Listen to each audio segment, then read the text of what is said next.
And somehow, that came into what? Everyone expressing the truth. Now, we actually ended up going to some very lovely places, because what it finally came down to is that when you're left relinquishing everything, you're left with yourself, right?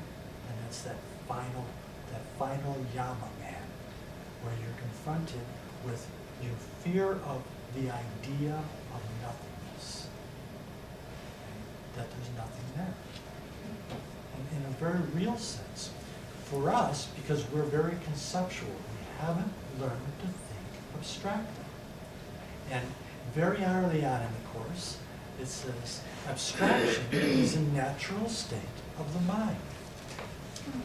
But we have taught ourselves to think concretely, conceptually. And even our truths have become concepts. What is peace? What is the all and nothing? What is vibration? Vibration's okay as long as we can maintain our persona and the ultimate, through the ultimate goal, through all of the variations and representations of ourselves as we progress along this perceived path back to what? Something that supposedly we have left, and something that supposedly that we are no longer a part of, or that we've forgotten, and we somehow separated ourselves from. So the whole idea that the first law of chaos is that truth is different for everyone, in its most base form, does what? What does it do? Confuses everybody. Yes.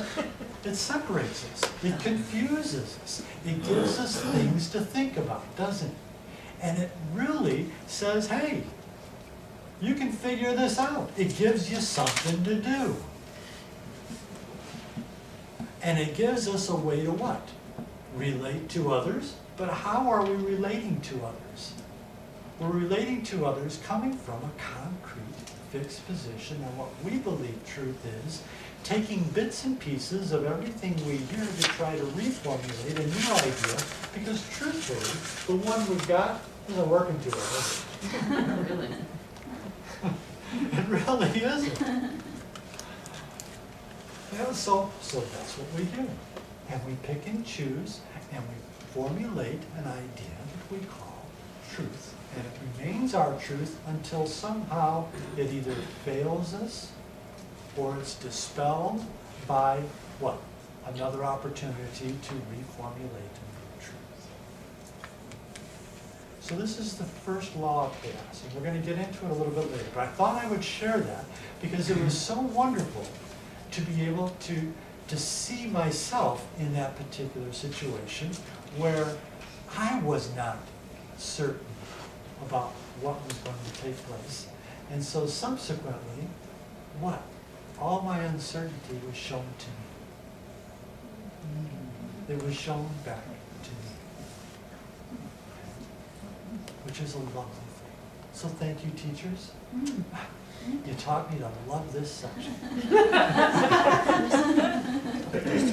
This is the 57th time you read this chapter.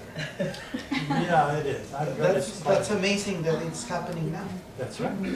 Well, you know what? The interesting the thing is, it's probably happened tons of times, but I don't remember. Forgiveness is forgetting, right? It's like if you hang on to it too much, it just doesn't. Plus, every time you read this book, it's incredible. If you come to it without those preconceived concepts, what happens? It's different. It's different. The opportunity to be presented with something absolutely new is there. So that's the way I approach it. I know I have a lot of underlines and everything, but the underlines are really those moments where it went, oh, thank you. It's like, those little holy instances, so to speak. And the lovely thing about it is I find that every time I read those little underlines, they still have the same expression of light. Now, I don't know if that's because I'm maintaining it or because they're actually holding it, but it doesn't matter, does it? Because what's the goal there? Light. light, peace, God, truth, wholeness. That's the goal. Peace, love, joy, right? Yeah, buddy. Yeah. Right on, brother. Yeah, brother. All right. Amen. Hallelujah. Yeah. Thank you, Jesus. We're into the irreconcilable beliefs. And this is actually lovely, because if you picture last week, where everyone was speaking at once, everyone was really going at it, what is the first sentence in the irreconcilable beliefs? The memory of God comes to a quiet mind. It cannot come where there is conflict. For a mind at war against itself remembers not eternal gentleness. The means of war are not the means of peace, and what the warlike would remember is not love. War is impossible unless belief in victory is cherished. Isn't that true? Conflict within you must imply that you believe the ego has the power to be victorious. Why else would you identify with it? Surely you realize the ego is at war with God. Certain it is, it has no enemy. Yet just as certain is its fixed belief, it has an enemy that it must overcome and will succeed. So when we identify ourselves with an ego, which is just what? The idea that we can be separate. Okay. As soon as we do that, literally, we're at war with God, aren't we? Because what is the idea of wholeness, or the idea of truth, or the idea of everything, if it's not God? And if something can be separate, which is through our belief system, it immediately puts us at odds with that which is everything.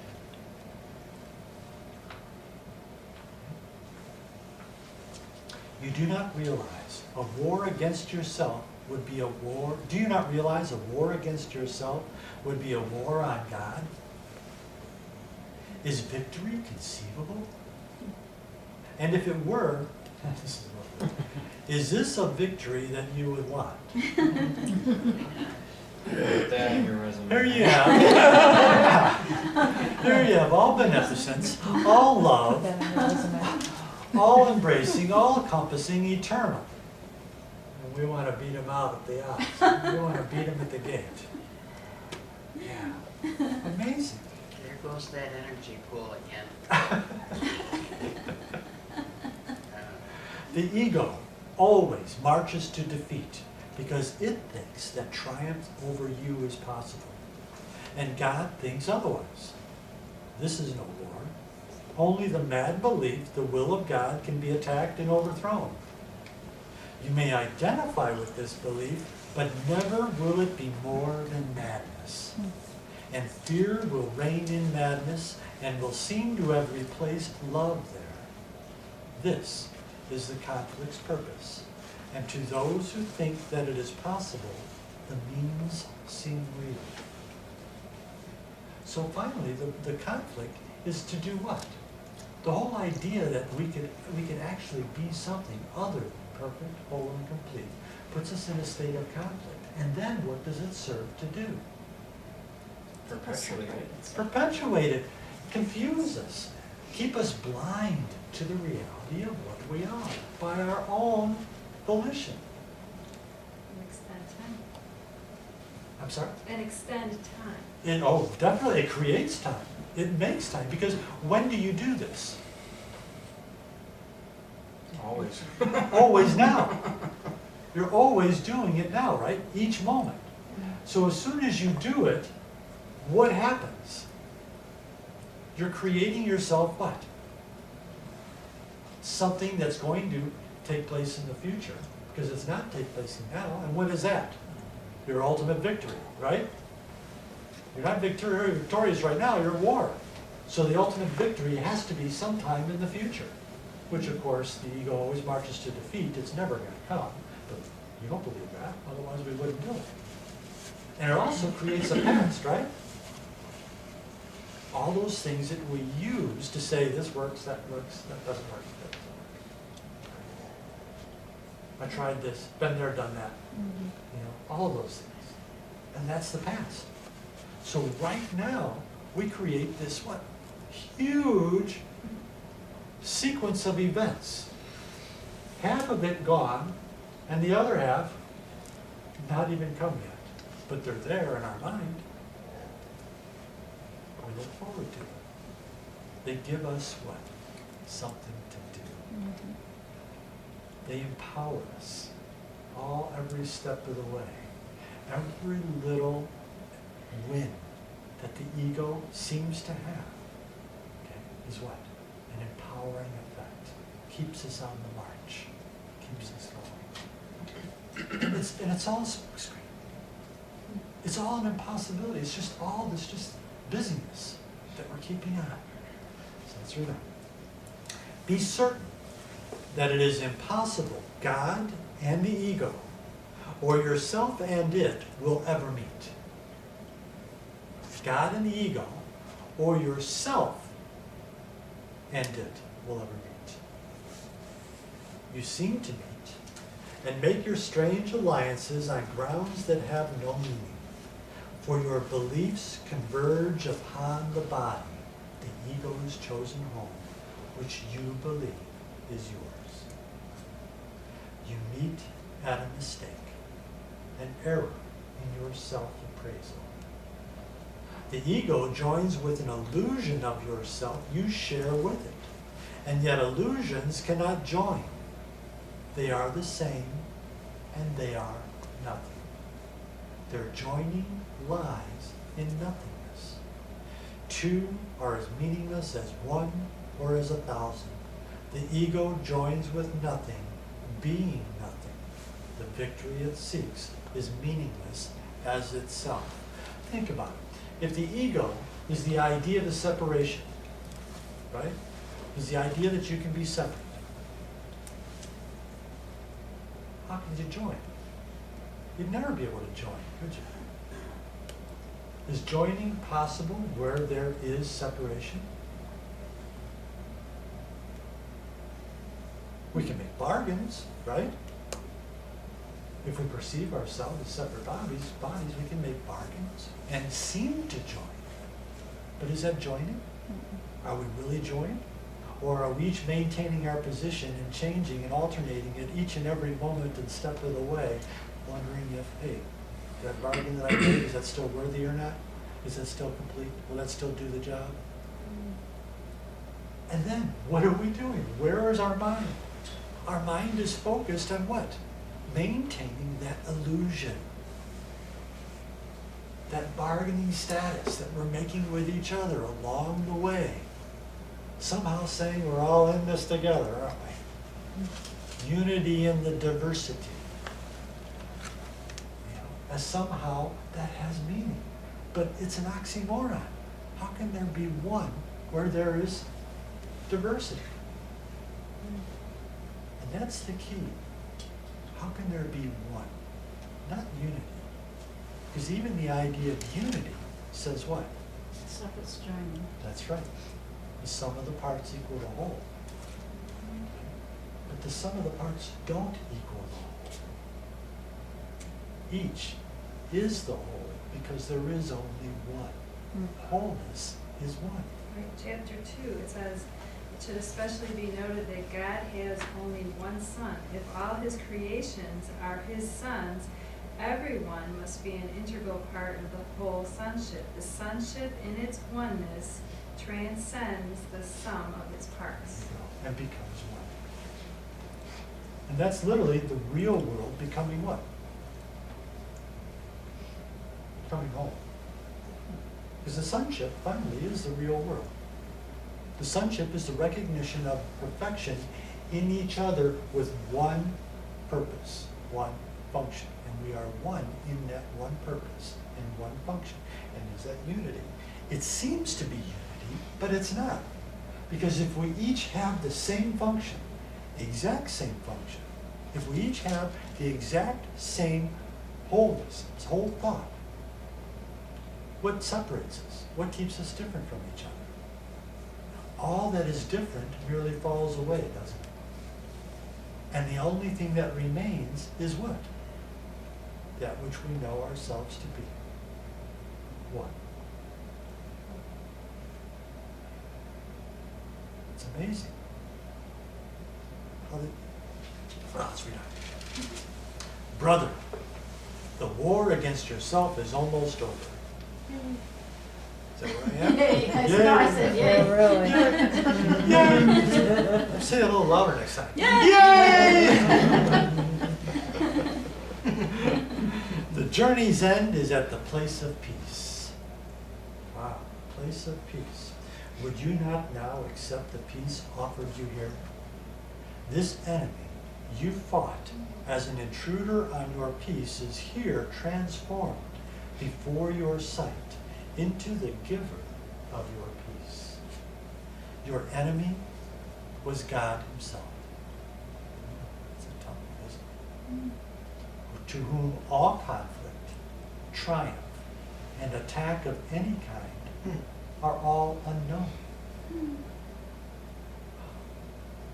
He loves you perfectly, completely, and eternally. You are loved perfectly, completely, and eternally. That's where we started. Cannot repeat that enough, can we? You are loved perfectly, completely, and eternally. Is there anything else that you would want but to know that?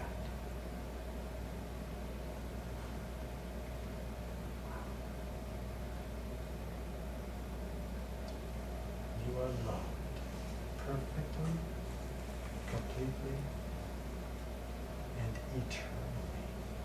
Wow. That's incredible. That is so.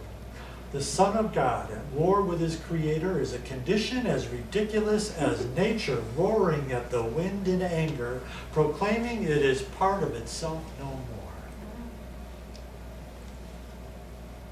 Could nature possibly establish this and make it true? Isn't the wind a part of nature? Nor is it up to you to say what shall be part of you and what is kept apart. The war against yourself was undertaken to teach the Son of God that he is not himself and not his Father's Son. For this, the memory of his Father must be forgotten. It is forgotten in the body's life, and if you think you are a body, you will believe you have forgotten it. It's inherent. Think about it. Everything about the body identification is the exact opposite of perfection, completion, and eternity. Right? The body decomposes, it dies each and every moment. The body is a representation of separation. The body is vulnerable. Is God vulnerable? But if you associate with it, where's your mind? What will be your tendencies? Immediately. To maintain it. To make sure it lasts. To make sure it works. To make sure it fulfills the function that is inherently assigned to it, which is what? Separation. To identify yourself as something separate from everything else. To maintain an idea of separation. A concept that goes nowhere. Is that peaceful? Is there any peace in that at all? No, it can't be. Yet truth can never be forgotten by itself, and you have not forgotten what you are. Only a strange illusion of yourself, a wish to triumph over what you are, remembers not. A strange illusion of yourself, a wish to triumph over what you are, remembers not what you are.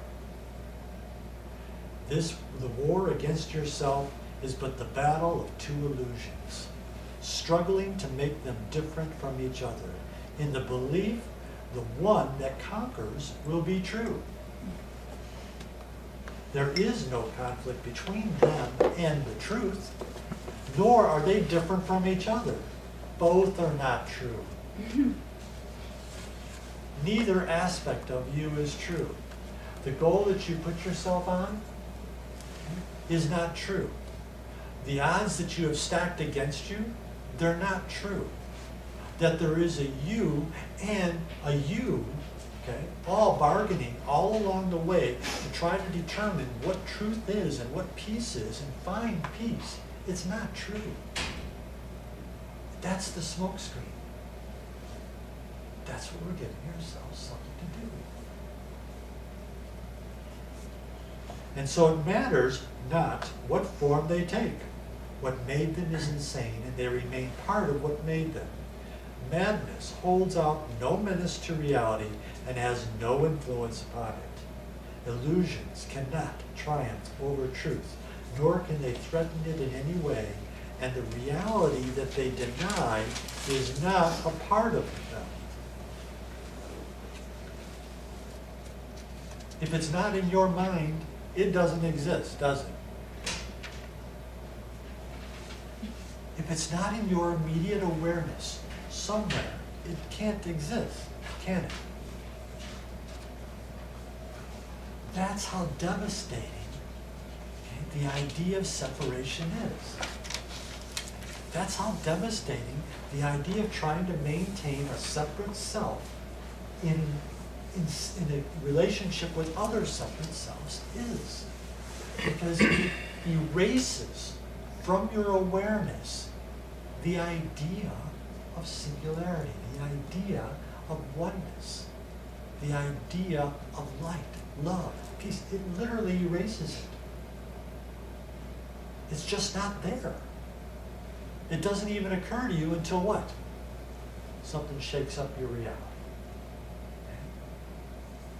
A little pain here and there, or maybe finding exuberance in a moment and recognizing it for what it is and saying, hey, I want that.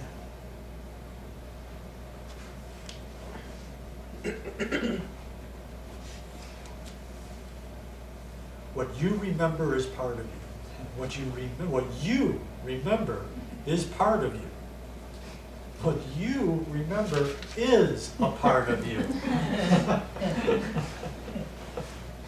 For you must be as God created you. Truth does not fight against illusions, nor do illusions fight against truth. Illusions battle only with themselves. Being fragmented, they fragment. But truth is indivisible and far beyond their little reach. You will remember what you know when you have learned you cannot be in conflict. Wow, when you have learned it is impossible that there is conflict. And do you learn that? Is it a learning? It's a recognition. So from this frame of reference, it seems like a learning. But from truth, it's merely what? The acknowledgement of what is. The acceptance of what is.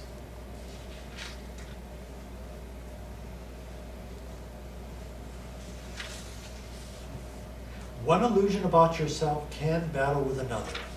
Yet the war of two illusions is a state where nothing happens. There is no victor and there is no victory. And truth stands radiant, apart from conflict, untouched and quiet in the peace of God. And the incredible thing is, that's where we are. That's where each one of us is. We are standing in the truth of God, the peace of God. It's only our beliefs about ourselves that say otherwise. Our fears that we hold on, that we remember about ourselves, They'll guide us with the tendencies that keep us perpetuating this illusion.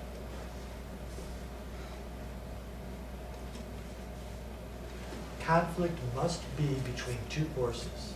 It cannot exist between one power and nothingness. There is nothing you could attack that is not part of you.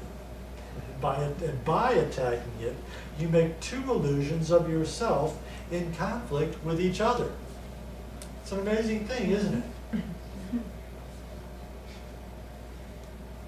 If you attack any part of yourself, and that would be out there or even in here, what are you doing? You're splitting yourself into two sides. One that says this and the other that says that. And you're waging this war. The attackee and the attacker. Yeah. And it keeps switching too, doesn't it? Back and forth. That, or you can be the creator, the createe at any given moment. You know, it's like flipping in and out between Flipping love in and and out. fear. So by attacking it, you make two illusions of yourself in conflict with each other. And this occurs whenever you look at anything that God created with anything but love.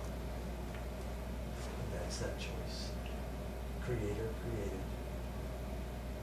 Yes. But then, would love be that abstraction that you mentioned before? I mean, or not necessarily the abstraction, but an abstraction? Love would be abstraction, yes. In the sense that from this frame of reference to us, love is an abstraction. So it cannot be defined. It's experiential, cannot be defined. Why? Why can it not be defined? It's different for everybody. It seems to be different from everyone here, and that's not true love, is it? Right, no. So if we define love in any way, okay, then it becomes different for everyone. First law of chaos, the truth is different for everyone. It's We're like gonna get love to it. is just inherent. It's inherent in the creation process. Yes. You know, love is inherent in the idea of truth. You can't separate it out and say it's something because it's just inherent within. What are you saying? What is love? It's inherent in truth. Well, you said it earlier, you said it's inherent in the idea of creation, Right, right? right, right. Love is inherent because Yes. creation, Yes. For me, So- it's the breath of expansion. Okay, right, which is the same Yeah. idea. that's creation. lovely. But what is it finally? Being? It is. Extension. It is. Being. It's you. I would say God is love. God is love. Is there any difference between you and God? No. Teach only love, for that is what you are. We say it over and over and over again, right? There can never be any difference between what love is and what you are. You are the active beingness of God, of life, of truth, of wholeness. You are what everything is.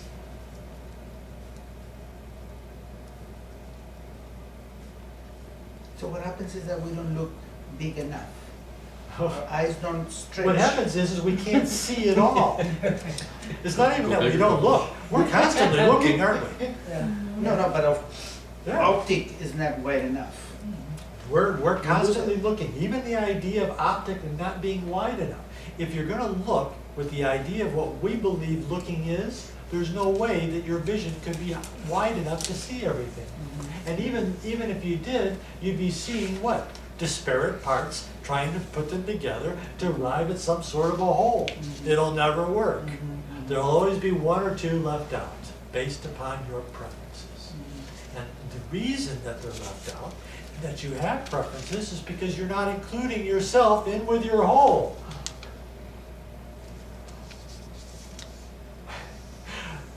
So what do? The thought of separation creates two illusions. We keep identifying with one or the other, depending on whether we want to be the attacker or the attackee. And we keep switching spots all the time, don't we? And it keeps us busy. And we don't look beyond that. We never once come into the awareness that there is anything else going on. There is only this. Okay? There is only protecting. There is only being vulnerable. There is only attacking. But if we can step back beyond point of view, then we come into pure consciousness. If we can step back from point of view, which says what? I have no point of view. I stop trying to seek something that isn't there. If I'm seeking for it, I've defined it. And it's not there. I stop seeking for it. You need do nothing. Yes. Lovely. We focus too much on what our forms, senses are perceiving. Yes. Yeah, And why we're is addicted that? to them. Because we believe we are Bodies. forms. Forms. We're always focusing on form and not on content, right? Mhm.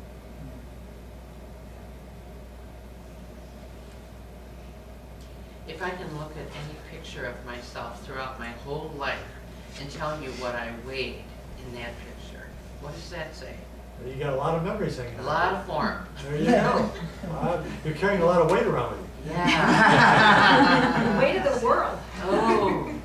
The weight of all the time that it was, from the first memory you have until now. The entire weight of all that time. And that's a heavy load. It really is. It's a lot of definition. Yes, Not a lot of definition. it is. Over and over. High definition. No, actually, it's not even high definition. It's low definition. That's heavy definition. It's low definition. We want to get into the high definition, at least for a while. Because what is a high definition? High definition is when you can see more clearly, right? Okay? But you're seeing more clearly because you're actually seeing. So high definition would be what? More of an analogy to say that I am going to see clearly. But Christian, the more you see, the less you will become aware. That's very true. The more you So- focus on what you see. Right, but I the mean, less but that's you what become aware. happens is when you get to the level where you're living in the holy instance, there's actually a lot less there's no awareness Oh, is that at all, at all, Yeah, at all. at all. Thank you. You know, and I think that that's the biggest construct that the ego hangs on to is the fear that, what do you mean? I'm not aware of anything, because you're not, Yeah. because there's nothing to be aware of. Oh. And that's, I think the biggest block that is we as identifying with ego have is letting go of the need to know, Sure. as opposed to just the need to not have any need and just experience. Yeah. But you're not ever going to be aware of that experience when you're in it. That's right. It's only when you're out of it that you actually go, Oh, that's yeah. different. That's true. That's true. Your subsequent wholeness is always what? It's always recognized after the event. Why? Because then we identify it with what? Our separate selves. And that happens continually over and over and over until what? Until what? You lose the need to have to define it. That's right. You just Until- have the experience and you stay in it. And you stay in it until there is no leaving to that last step. That's what that is. That last step. And that last step seems to be taken by God, but it's only taken when you're ready, when you say so. And you realize what you're losing by not, because when we, in the society we live in, there's a lot of focus on the individuality and you're unique and there's only one you, and that's what happens. I mean, in Western civilization, there's much you're unique and no one's ever been like you and there never will be, and you keep formulating and you're an individual and what do you want? And it's, it was funny for me that when I finally got to the point where I was like, there's no knowing in the holy instant. There is no knowing. And that the peace in that, but you're not aware of the peace in it. It's not until you're out of it and you go, that was peaceful. And so I think that's a very scary frame of reference for most people, because that means the undoing of self. So what's the solution to that in the interim? Until that fear is relinquished, how is that fear relinquished? And we talked about this. Very gently. Very gently, but always in what? The now. In a holy relationship. Okay, your brother is your savior. Why? Because your brother offers you the opportunity to experience that moment and recognize it for what it is. Okay, and that it doesn't have to be fearful. There's nothing fearful about communion. There is nothing fearful about all of us coming into one whole experience of light, truth, peace, and joy. What we do is we automatically, what? We separate ourselves from it, we look at it and we say, but I'll no longer be autonomous. Mhm. And that then becomes what? The basis of the fear that we use to then subsequently try to make a bargain with that reality. And say, well, then it's all perfect people coming together as one perfect, right? Mhm. No. It's the relinquishment to the necessity to define yourself as being perfect so that you are perfect, eternal. What else did we say? What was the third one? Loved. Loved. This is... Conflict is fearful, for it is the birth of fear. Yet what is born of nothing cannot win reality through battle. Why would you fill your world with conflicts with yourself? Let all this madness be undone for you, and turn in peace to the remembrance of God, still shining in your quiet mind. We really do know who we are. Now, it's impossible that anything created could not wholly understand what it is, realize what it is, except for that fear that we have. And what fear is that? We talked about it last week. That was the ultimate fear. What is the ultimate fear? Annihilation. Annihilation. That we are not anything. That's an incredible thought. We are literally afraid of being nothing. But we know quite literally that as we are defining ourselves, it's madness. It is nothing. It's nothing that does this. But we know we are. So we can't be nothing. So what does it take? Step out of the nothingness into the nothingness? Well, it's true though, because you don't know you are in the oneness. You don't have any recognition of you. So you step out of the nothingness to step into the nothingness to become everything. Right. Hey man, that's far. But you know what? It's such a relinquishment of being in the oneness. Yeah, There is no need for identification that's right. because you experience the all. It's just this is so much more difficult here. This Oh. mess is way more difficult than just being in the one at all times. So what does Jesus say? He says, see how the conflict of illusions disappears when it is brought to truth. Well, in the case of what you just said about nothing into nothing, Uh-huh. it's because there are two illusions. There's nothing there. Nothing does not exist because everything is God and everything is being, Okay. and being is nothing. So It's not nothing. See how the conflict of illusions, which is just nothing against nothing, okay, finally, disappears when it is brought to truth. God. For it seems real only as long as it is seen as war between conflicting truths, the conqueror to be the truer, the more real, and the vanquisher of the illusion that was less real, made an illusion by defeat. That's that constant bargaining we have on the road to truth, right? On the road to to awareness of who we are. Thus, conflict is the choice between illusions. One to be crowned as real, the other to be vanquished and despised. And that's our life. Sounds like history. Yeah, it is. That's our life. Each and every moment, we are choosing between illusions and using what? A distorted view of reason to determine which one is more true. And the one that we decide upon then becomes our truth, and the one that we reject, okay, we say has been annihilated or whatever, that becomes the illusion, the falsity, the false path. But neither of them are true, are they? Truth would never, ever fight truth. It couldn't. Because truth is true. Truth is one. Here will the Father never, ever be remembered. Yet no illusion can invade his home and drive him out of what he loves forever.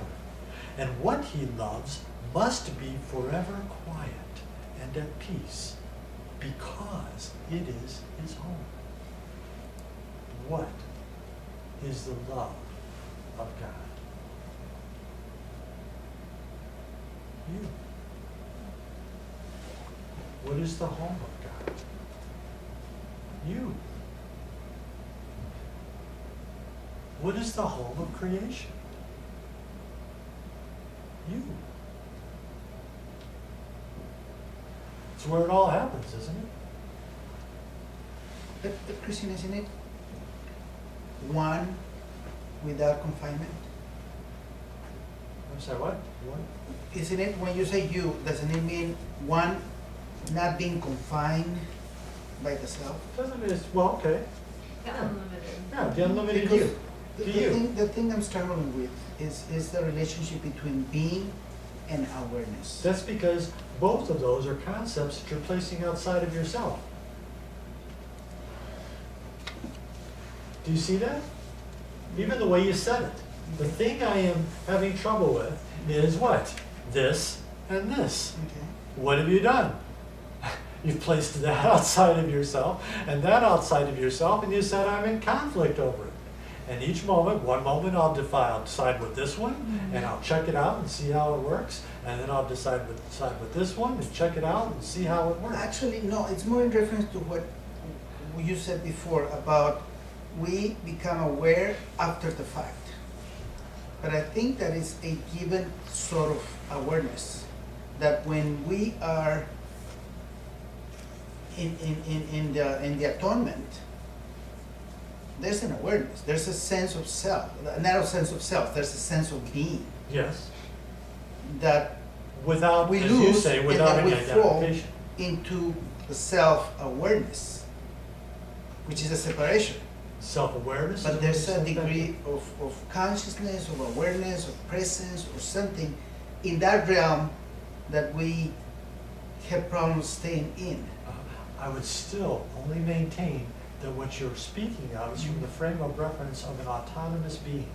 So subsequently, Mhm. all of your definitions about it are Mhm. going to be false. Mm-hmm. Okay? Everything that you're saying literally is just going to be concepts. It's going to be conceptual. Things that you're going to identify and try to figure out. This isn't about figuring out. This is about being. But my question is about the relationship between being and quote-unquote awareness, consciousness, presence. I understand. And the questioning is what the problem is. Honestly, Trying to understand the it. questioning is the Yeah. smokescreen. Because I'm thinking more in terms of like what Castañeda would refer to as attention. Attention? Attention, yeah. Okay? When he talks about Okay. first attention and second attention. No, there's only one attention. Well, he's talking about second attention. The last 5 books, he writes them in terms of the second attention. I'm sorry, I'm lost. What books? Castañedas. Oh, Carlos Castañedas. okay. Well, what about, It's a different, maybe I'm Yeah. mixing things here. Yeah. That's what's happening. Okay.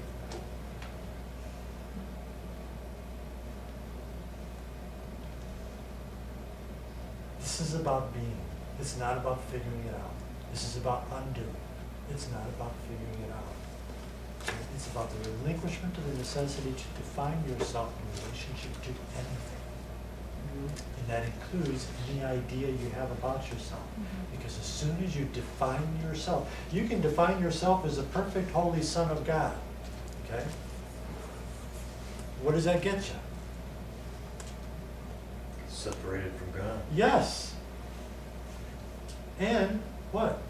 If you're seeing everything, if you're telling anybody about it, you're separating yourself from them too, aren't you? You may justify it and say, well, no, you and I are the same. That's the bargain, isn't it? Well, we're the same as long as you're reading the same book I am. Okay? Or as long as you're believing the same truth I am, or going to the same church I am, or belonging to the same community I am. And that's so low on the totem pole, but that's what this is, isn't it? Because all of that is what? Definitions. And all of it is still formulated, reproduced, okay, because of that one tendency. The tendency to define yourself. To show you how difficult it is not to consider yourself separate, even right here when it says you are beloved of him. If he loves you, you must be separate from him. Where does it say that? Read it again. That's the whole thing. All right, I believe you. You who are beloved of him are no illusions. Yes. He loves what must be forever quiet. It says in here over and over again that he loves you. Yes. Well, that means you must be separate from That's him. right. It So you does. can't even put it down in a book. No, you can't. Absolutely. You're absolutely right. Right. And there's another place in the course where he says, hey, forget this course. Okay? It's meaningless. Okay? It only has meaning to you. Hi, teacher. It only has meaning to you now. Why? Because you believe that possibly it will give you something that you don't believe you have now. It will open your eyes to something that you don't believe you can recognize now. Okay? And over, what does it say? You can recognize it at any moment at all, but for what? Your relinquishment of your necessity to define yourself. Your relinquishment of your necessity to define anything, which is defining yourself. And isn't that sort of what you just said, the same thing as the awareness that Victor was referring to? In a sense, it creates separation, or that definition. I'm aware of something, so there's separation. There's separation. Versus just plain being, where there's Right. no separate. No Literally, what you're doing is you're saying, I'm aware of myself in past tense, in a past moment. Okay? I had an experience. There it is. Oh, thank you. Okay? Now, what was the thank you? The thank you was a moment of gratitude based upon a memory association of I had a moment previous. Right? So the most you can do, okay, from this frame of reference is always to do what? Come into your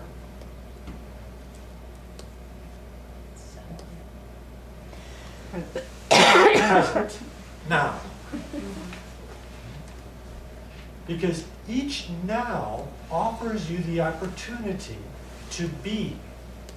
And it's as you were saying earlier, it's not in the awareness of it. That actually is the gift of the Holy Spirit. But when you become one, what's the Holy Spirit? It isn't. It's just as unnecessary as is the course. Okay? But in your moment, in your now, is where you become what you are in truth. That is the opportunity. Each moment is that opportunity. This moment is that opportunity. Now, this moment is that opportunity. This moment is that opportunity. Got it? This moment is that opportunity. Not in comparison to a prior moment. What's that? That's taking yourself, separating yourself, looking at yourself as you perceive yourself now in relationship to a moment of how you perceived yourself a moment ago and comparing the two. And where are you? You're out here comparing the two, right? So now you've got a war going on over here. You have this war going on. This is me now. This is me a moment ago. Okay? A moment ago I was in peace, and now I'm not in peace. Or maybe this is peace because at least I know I am. Here, over here, I don't know what I was. I could have been, you know, a ball of light or something. A lot of good that did me because I'm over here now, right? Okay, so I have all these things. Where's the war? Right there. Here. It's not over here. It's not over here. This is an illusion conflicting with an illusion. This is what we just read.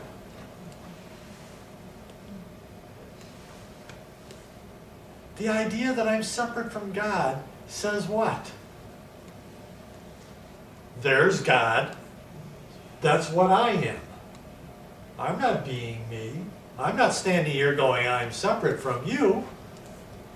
Okay? No, I have an idea of myself being separate. So I have this picture of myself over here and a picture of God over here.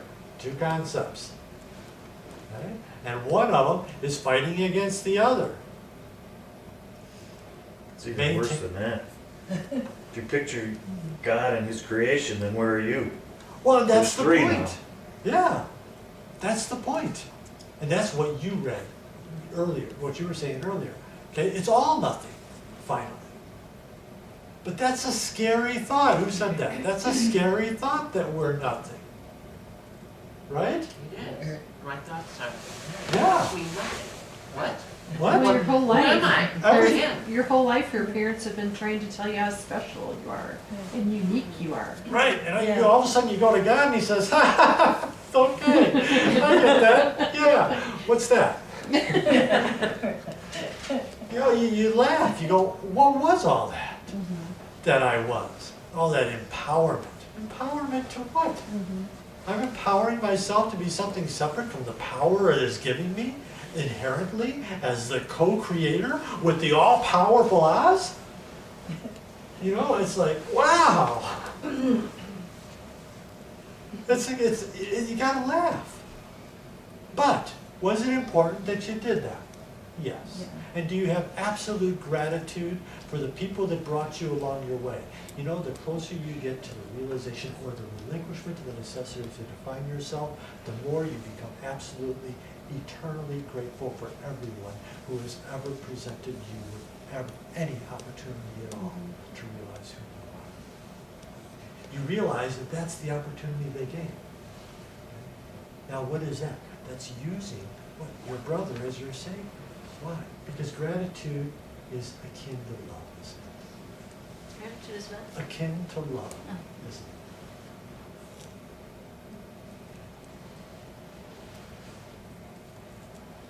it?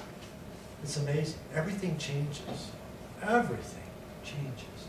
You become, I was raised in an orphanage. Oh, I'm so glad I was raised in an orphanage. God forbid I was raised in some sort of a family. I mean, I was with 500 kids.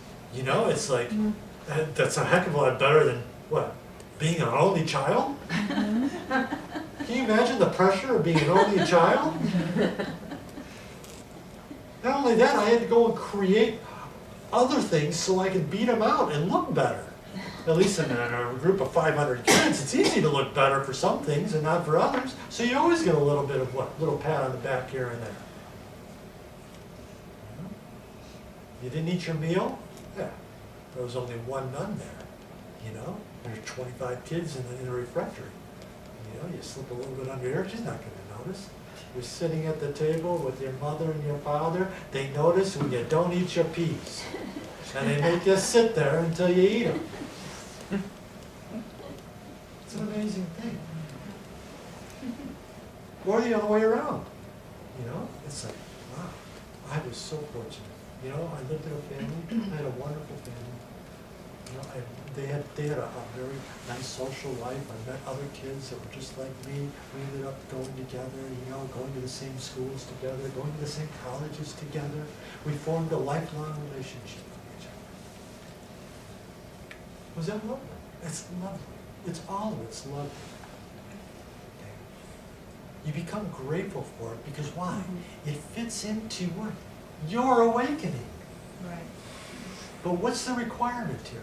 The requirement here is that you see fundamentally that no matter what it is, it won't satisfy you eternally.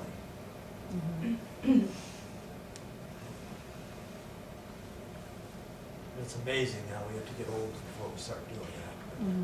It does seem to be the case, doesn't it? But eventually we do look at that. Okay? And then what happens? We start seeking for God, we start looking for truth, we start looking for light. And the incredible thing is, somewhere, somehow, we end up somewhere, somehow, in some situation that's representing to us exactly what we're looking for. And whatever we're looking for is exactly perfect for us at the moment. Nothing happens by accident. You are not sitting here by accident. I am not sitting here by accident. How could it be? Now, does that mean next week you're going to go somewhere else? Very well might. Okay? But here's the deal. That wasn't an accident either. That's exactly as it was supposed to be. Everything is designed explicitly to remind you of who you are in truth. Everything is gently afforded you and giving you the opportunity to realize who you are in truth. If I was to say, oh, I better not go over here because I don't want to miss this. I don't want to miss class tonight. What is that? Fear. Fear. Absolutely. It's fear. There's nothing about this that should be fearful to you. That's why each moment you are presented with an opportunity to know yourself in truth and find yourself in the light and love and peace. And whatever you choose is meaningless. It really is. Whatever you choose, because what is choosing? But Between accepting illusion. outside Boom, of boom, boom, boom. Okay, I'll go this place tonight. I'll go over here today. I'll do that one next week. That's choosing. And choosing is a form of conflict, isn't it? It's a presenting yourself with a conflict. Happy is the man who gets up in the morning, goes about his business without any antecedent thoughts. Just enjoy. Surprised each moment. In love with everything that passes by.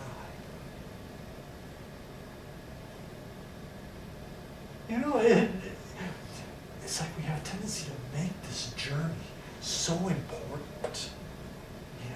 And that's just filling ourselves up with stuff, isn't it? It really is. It's not that this is important. How could relinquishing something that is nothing be important? And isn't that what we've been saying here? Everything we've been doing here literally has no effects beyond what? Beyond our immediate idea of ourselves. Which is meaningless. Which is meaningless. It may seem to be meaningful to us at the moment, but I guarantee you, think of all the things that you did in the past years. How much meaning do they actually have? They're either going to have none, or they're going to have all the meaning that there is. But I assure you, when you hold it, that thought, and it has all the meaning that there is, it's because you're in your now. If it has no meaning, it's because you're looking at it in relationship to something else. Wow. See how subtle it is? See how crazy subtle it is? It's like our busyness keeps us doing nothing. What's that song? Nothing, nothing, nothing. Nothing from nothing leaves nothing. There you go. You gotta have nothing. You can't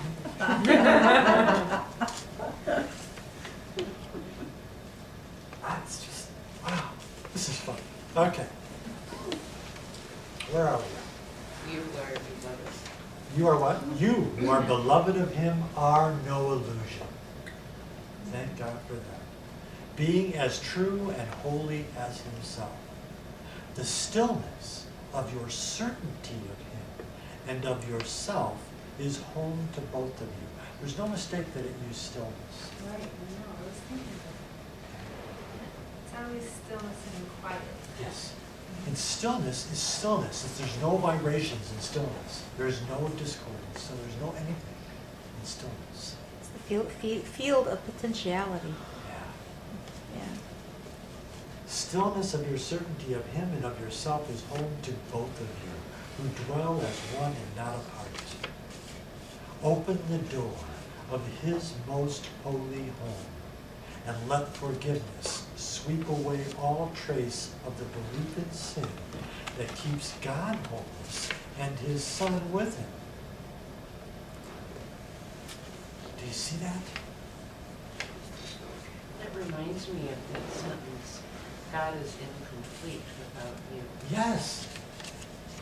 Yes. If you are the home of God, the holy host of God, and you filled it up with all of these thoughts about yourself, where's God? Gone. And where are you as he created you? Separate. Gone. But you're still with him. Okay?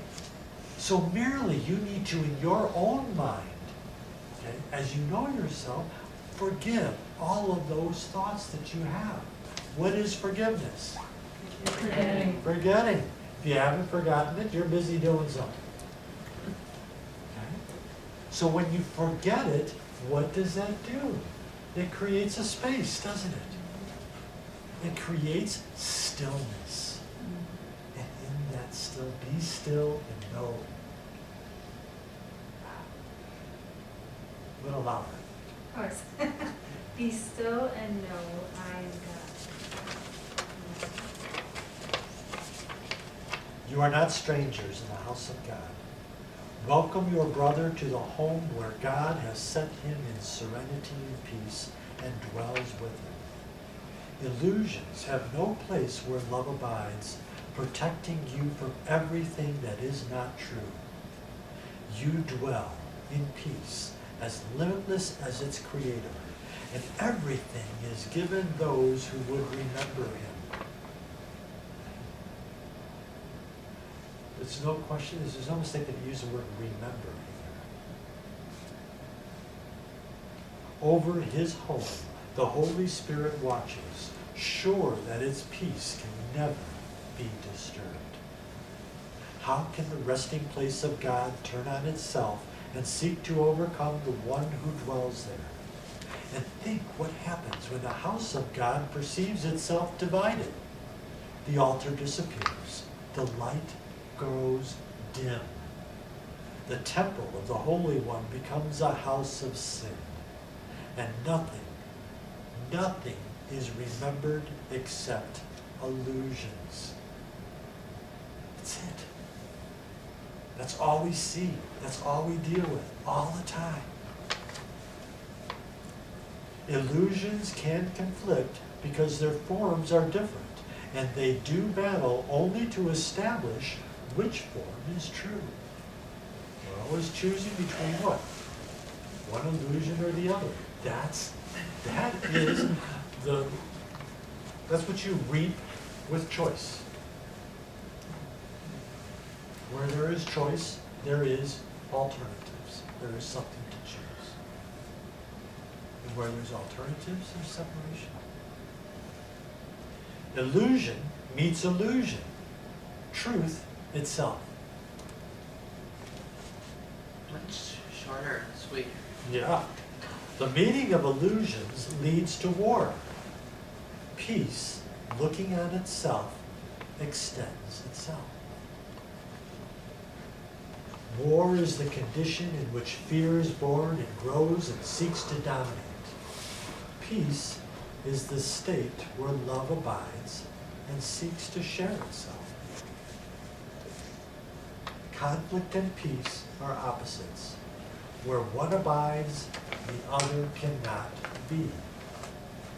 Where either goes, the other disappears.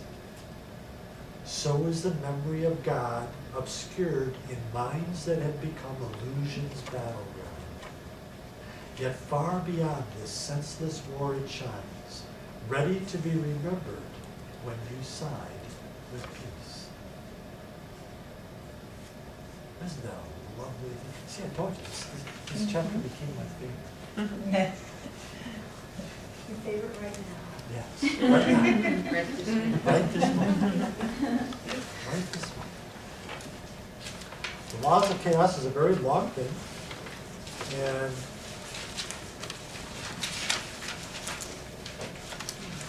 we can go into it. Lots of chaos. The laws of chaos.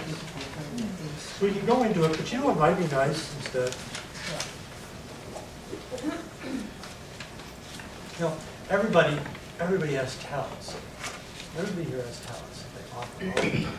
Some of us are great teachers. She's a great teacher. She's a great teacher. Some of us are lovers. Some of us are just filled with light. Okay? Centers of light. Some of us know what food to eat.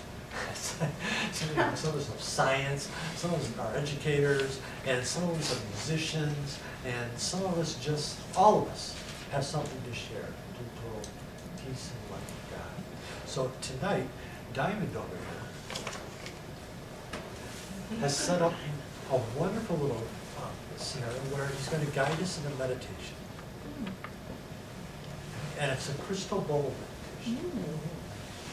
Has anybody ever experienced a crystal bowl meditation? I play them. Played it? But have you actually experienced a crystal bowl meditation? Wow. Tonight we're going to experience one. If that's okay. Is that okay? Yes. Yeah. So maybe we could do that, and then, because, you know, and while you're meditating, while you're experiencing this, you know, look at your mind, watch your mind, and relinquish all of those thoughts, all those divisive thoughts. You know, sense the vibration as it's coming through those crystal bowls. Let it help you realize that you are experiential. Just hanging on the experience. Just go by it. Is that okay? Can we do that? Yeah. Is that good? Fantastic. All right. So it'd be, we're doing 15, 20 minutes? Is that what it is? However you do it. Okay? Whatever he says goes. Should we, like, just slide the